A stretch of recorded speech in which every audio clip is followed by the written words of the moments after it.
Okay, how's everybody doing? Good to have you back. Hope you guys have been doing well, that you're getting your teaching done and taking care of your families, and that the holidays for each, according to their purpose, were well and were able to get some video time with your family, as we did. We had a family Zoom meeting, two different families at two different times. It was a pretty unique experience. So we're back, and we're going to do another court case. This one is Bethel versus Frazier, the Bethel School District, which was in California. And this will be, again, having to do with a young, precocious high school junior by the name of Matthew Frazier. And again, we frequently see these type of children, young people, I should say, young adults, who have a certain sharp wit, precocious, challenging attitude, great winning smile, and can take and give a joke now and again. So they're kind of cool kids that we love to have in our schools, but they can sometimes lose track of negotiating good outcomes. So Bethel versus Frazier. This is the third. We've done Tinker, we've done TLO. Bethel versus Frazier will be another one of the milestone Supreme Court decisions to be followed not too many years later by yet another student-oriented Supreme Court decision. And we'll get to that one another time. So let me bring up Bethel versus Frazier. And so this was in 1983 at a high school, the Ninth Circuit, our favorite, the famous Ninth Circuit out in California, which had been pretty quiet recently, but there were times when they were going head to head with the White House.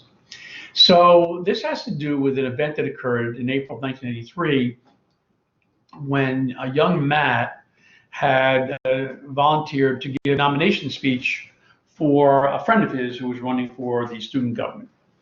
And in this speech, young Matt had decided to show his sharp and quick wit. And he had written a speech that had certain innuendos in it that one might consider to be inappropriate. He gave the speech despite the fact that prior to the assembly, two educators had warned Matt that if he gave the speech, that he could face serious repercussions.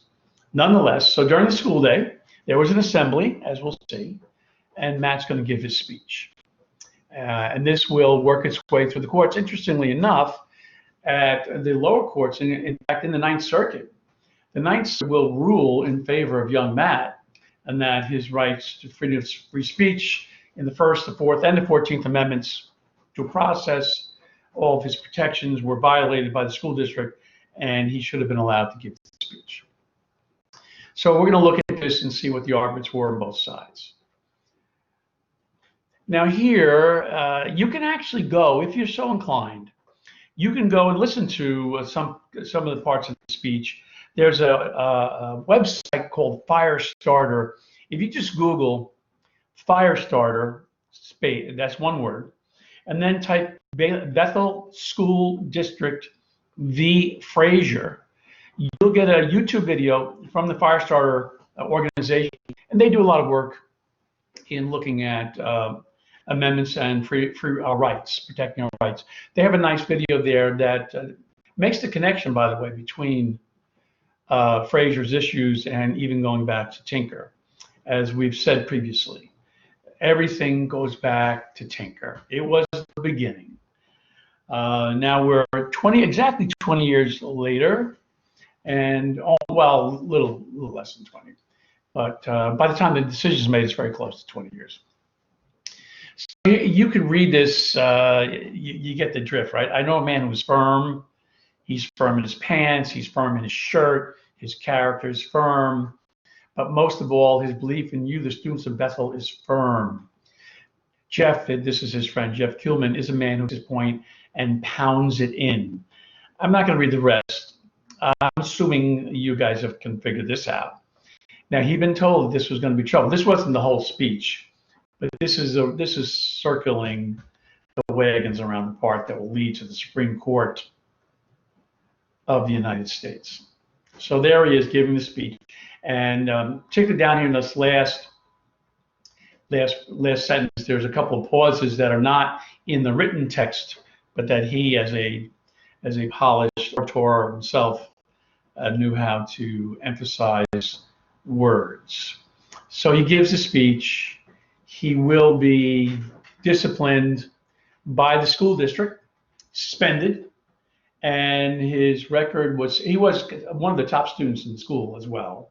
Again, that's not an uncommon combination of criteria. Many, all you remember some of these people, and you might have been them yourselves when you're in high school, walking the fine edge. But all of that leads to great potential outcomes as adults. So we cherish these kids. They keep us on our toes. But Matt, a time will pass, and I think he was also, yes, he was also denied the opportunity to be one of the possible students who the Supreme Court, the senior class would normally pick someone they wanted to give the graduation speech. So this would be a few months later, in the fall of the following year. And the school district decided they would not allow his name to be one of the choices, although he was very popular with the student population. Interestingly enough, he won anyway as a write-in candidate by the entire senior class, and he was still denied the opportunity to speak at graduation because of his nefarious misdeeds in this event. So he's going to argue about the tinker protection, freedom of speech, even with controversial matters, that the disciplinary language at the school district, the case will look at the code of conduct, and we'll have some chances, I think, to talk about code of conducts. But what school districts in your schools in particular, specifically, what is in writing? And what does it say? What are the words they've chosen? Because oddly enough, while we think our disciplinary codes of conduct serve our needs for better or worse, mostly they're generic, they seem somewhat harmless. Some schools really process theirs. But when you take those code of conducts as written by us educators, and you put that in front of the Supreme Court, they are lawyers, and they're going to pick it apart on this doesn't really tell you what you're supposed to do. So the code of conduct is going to be there as well. So he also claimed in his subsequent lawsuit against the district that his removal from graduation violated his due process rights, meaning that he didn't have an opportunity to come in and argue, push back against, and call witnesses or whatever he might have wanted to avail himself. And we're going to look at another court case in a day or two that deals specifically with due process and students in our schools. So the school district pushes back. Countervailing interest in teaching socially appropriate behavior. Public school students do not automatically possess the level of rights attached to adults. Schools do not need, and the attorneys really found the spot they needed to hang their hats on. Schools do not need to develop rules that rise to the level of the criminal code. There must be some flexibility. And that argument's going to be very powerfully argued and very carefully considered when we find ourselves at the Supreme Court. There's another thing that has to do with that particular assembly that the Supreme Court will look at. That has to do with who's getting this speech and how do they get there. And one of the things the court will look at is that these 600 students were brought there by the school itself. And so that raises the level of protection obligated to the students by the school district and the school administration. So, and again, I've used this word, the eights, and when you incarcerate people, you acquire obligations to them to provide them with the protections they themselves may not have the access to avail. So that's going to be a pretty significant component of the thinking that will lead into the Supreme Court's decision. There is one other little small piece which integrates itself into our discussions here and there as we move along. That has to do with age and appropriate content. It also has to do with age and intellectual developmental stages. So the courts, in many of the cases that we'll talk about, will frequently say, well, how old were the children involved? How important was the issue that you needed to prosecute? and what type of intrusive behaviors occurred relative to the age of the students, their maturation levels, even their sex, and the needs that you had to find out what it is you needed to do. So the age will come into play here because we have ninth graders, 10th graders, and 11th graders in assembly. And age is going to be a factor when the courts look at what Matt said, which we saw a moment ago, and what that the students were forced to participate in this, whether they wanted to or not. And even could not really, it's possible that a lot of the ninth graders missed some of the subtleties, but they knew they were missing it because the court case documents tell us that as Matt was giving his speech, probably a number of people there knew what he was going to be talking about or how he was going to speak. And there was a number of catcalls and whistling, and the young students knew that something was going over their heads. And that created a certain amount of disorder in the assembly as well. So we move along, and with the approval of his parents, the Civil Liberties Union became involved, and they filed suit against the school authorities claiming for his violation of his rights. So a district court judge. Now, the district court, remember, there are 91 federal courts divided amongst all the states. Here in New York, we have 3. As we commonly hear, SDNY, the Southern District of New York, that's one of our 3. It's the Southern, it incorporates New York City. In fact, Mayor Giuliani was one of the senior attorneys in SDNY. That's a federal court. So the federal court judge ruled in young Matt's favor. The school then appealed to the Ninth Circuit Court, which also ruled in Matt's favor. The school asked the United States Supreme Court to consider the case, and it agreed to do so. And in 1986, in a 7-2 decision, the Supreme Court they invalidated the decision of the Ninth Circuit and said that, in fact, young Matt's freedom of speech rights were not violated, nor was the due process clause applicable given the nature of the discipline that he received, that it was within a reasonable interpretation of the code of conduct. Again, what the court was saying there is that it's not like criminal law, civil law, where you're in a court here. The schools are not courts, and they don't have the time to be courts. And so the Supreme Court, in this case, felt that there's a certain amount of discretion.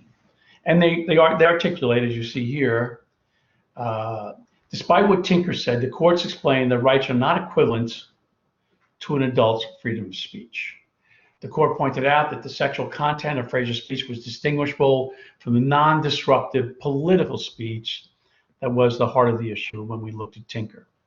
And the court added that because schools are responsible for instilling certain values in students, officials at schools should be able to teach students about what is not socially acceptable speech, and that we don't have to rise to that level.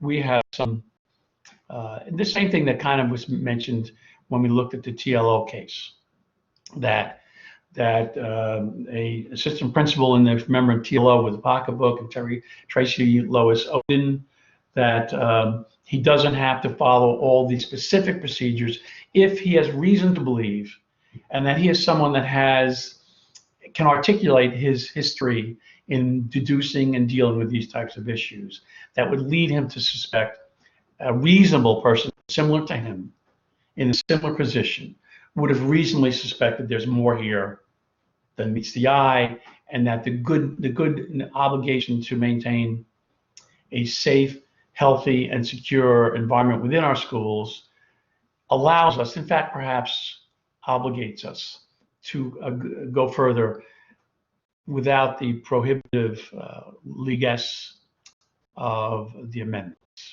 And so we see that in TLO, And again, here, the Supreme Court, despite the fact that two federal courts, the court and the Circuit Court of Appeals, the District Court, I should say, and then the Circuit Court of Appeals in the Ninth Circuit, two other federal judges ruled in favor of young Matt.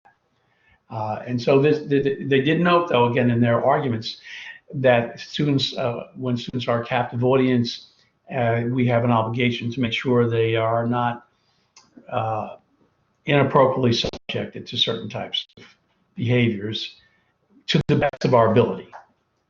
To the best of our ability. It did come out in the Supreme Court case that Matt had been given advice by two other teachers, and there was some question that why didn't they bring this to the attention of the administration? And that part of the story is a little confusing.